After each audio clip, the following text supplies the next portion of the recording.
Hello, science lovers. Ever wondered how smell of freshly baked cookies fills the room or how a drop of food coloring spreads in water? Today, we are going to talk about diffusion. This natural process is all around us and it plays a crucial role in chemistry and biology. Imagine this, you walk into a room and you can smell your favorite dish being cooked from the kitchen. How does that scent travel through the air? That's diffusion in action. Let's get to know more on how this happens. To understand diffusion, we need to explore what it is and how it works. First, what is diffusion? Diffusion is the movement of particles from an area of higher concentration to an area of lower concentration. It's a natural process driven by the kinetic energy of particles. For example, think about adding a drop of food coloring to a glass of water.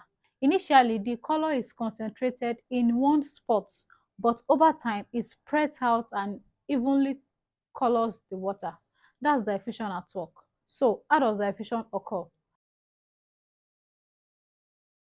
It all comes down to particle movement and concentration gradients. Now, let's take a look at concentration gradient. A concentration gradient is the difference in concentration of a substance between two areas. The greater the difference, the faster the diffusion occurs. For example, if you spray a perfume in one corner of a room, the scent will travel quickly towards areas of lower concentration until it is evenly distributed. Now let's talk about the second example, kinetic energy.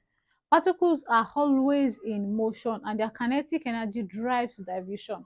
Higher temperature increase particle movement leading to faster diffusion. For instance, that's why a warm pot of soup releases its aroma more quickly than a cold one.